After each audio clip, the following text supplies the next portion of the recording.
अब बोलो आरती, अब तुम क्या करोगी? हवालात भेजोगी अपने बाबूजी को?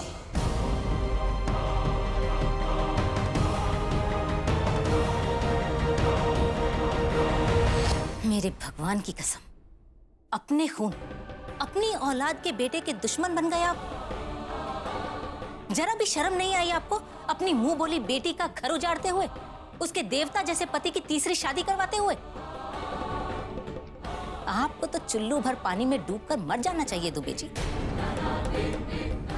आखिर आपने वो बात सच्ची साबित कर ही दी ना, चाहे मुंह से कोई कुछ भी कहे।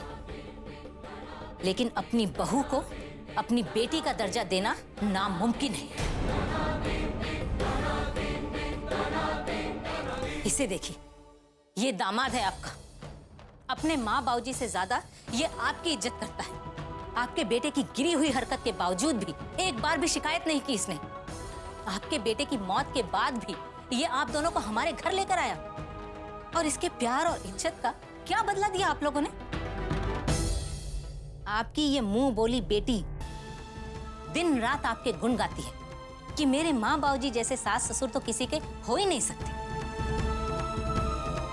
पछताएगी अब बेचारी, सोचेगी कि भगवान ऐसे सास ससुर किसी को ना दे। इससे तो अच्छा है कि कोई लड़की कुंवारी ही मर जाए। क्यों, सही कह रही हूं ना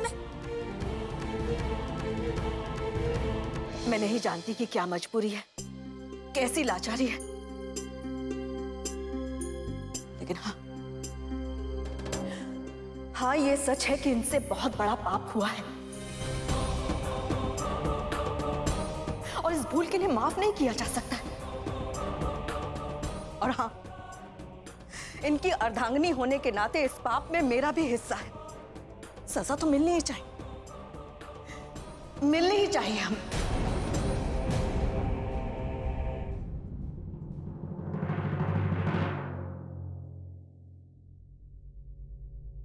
इस अपराध के बाद हम इस समाज में रहने के लायक नहीं। अब हमारा पाप जेल की काल कोठरी में ही छुप सकता है। बुलाइए, आप लोग पुलिस को बुलाइए।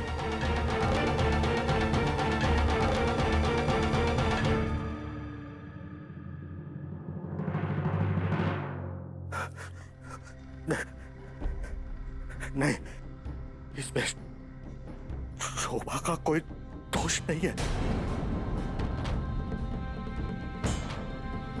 बेकसूर है ये।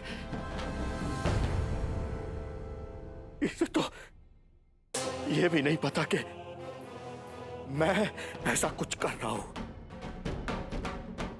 दरअसल अंधा हो गया था मैं बेटे के मोह में। भला बुरा परखने की समझ खो बैठा था। प्रशांत की मौत ने मुझे तोड़ के रख दिया था। उसकी सांसें क्या बंद हुई, मेरे मन के अंदर दबी उम्मीदों ने और सपनों ने भी दम तोड़ दिया। प्रशांत की मौत के लिए आरती को कसूरवार मान रहा था,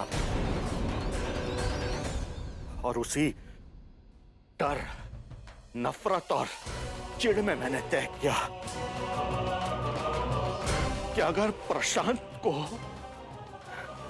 उसका प्यार नहीं मिला तो मैं आरती को भी उसके प्यार के साथ खुश रहने नहीं दूंगा।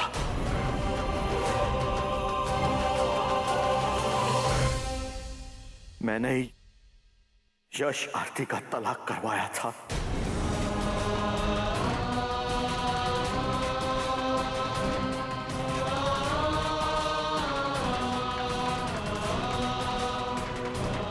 और मैंने ही दूसरी शादी की बात की थी।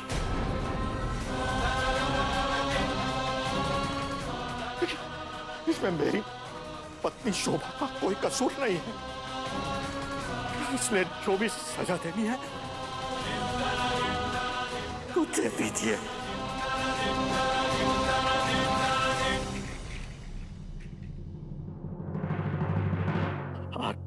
आरती, मुझ जैसे स्वार्थी इंसान को कभी कभी बाबूजी मत कहना।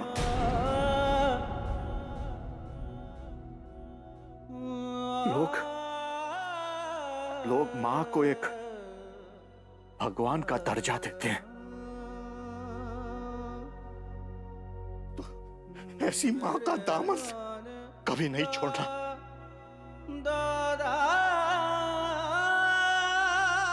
बस भगवान से यही प्रार्थना करूंगा कि हर लड़की को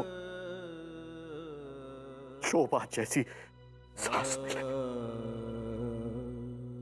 नहीं, हर सुख दुख में हमने एक दूसरे का साथ दिया है, तो इस पाप में भी मैं आपका साथ जरूर दूंगी। सजा सिर्फ आपको नहीं, मुझे भी होगी।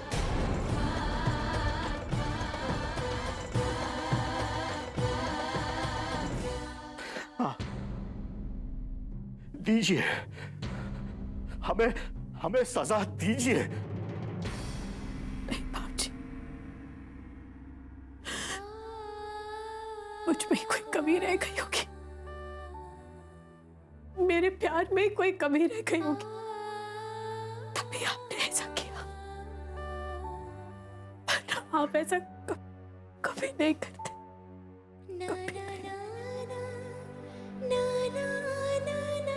नहीं बेटा, तुम दोनों ने मुझे पिता का सम्मान और प्यार देने में कभी कोई कसर नहीं छोड़ी। तो मैं ही रास्ता भूल गया था। मुझे माफ कर दो।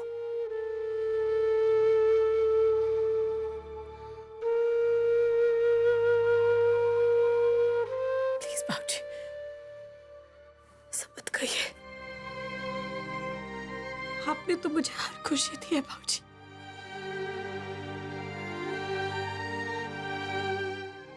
आज को इतना प्यार दिया। यशी जैसे इंसान के साथ मेरा पुनर्विवाह कराया। मुझे भरा पूरा परिवार दिया।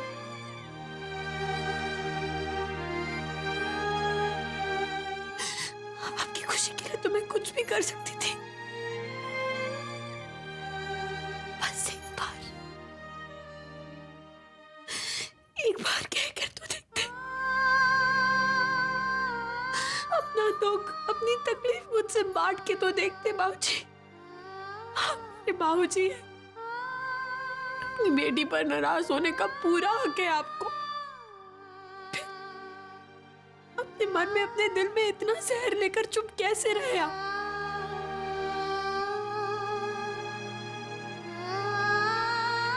क्यों बाबूजी?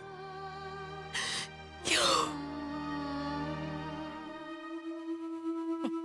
लो, दोनों माँ बेटी अपनी गंगा जमुना दोबारा बहाने लग गए। आप दोनों महात्मा तो एक दूसरे को माफ कर देंगे, लेकिन हमारे यश के साथ जो हुआ है उसका क्या? उसके दुख का कौन जिम्मेदार है? मुझे पूरा यकीन है कि हमारा यश दुबे जी को किसी हालत में माफ नहीं कर सकता। क्यों बेटा?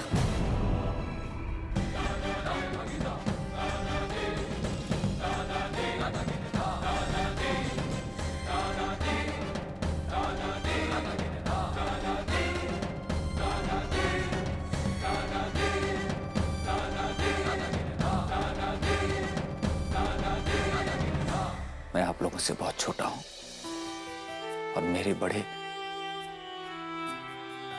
मेरे सामने हाथ छोड़े, इससे बड़े दुख की बात क्या हो सकती है मेरे लिए? बाबूजी, मैं आपके दर्द को समझता हूं। आपने अपना बेटा खोया है, और बाबूजी आप दोनों ने भी तो कहा है कि मैं भी आपका बेटा हूं।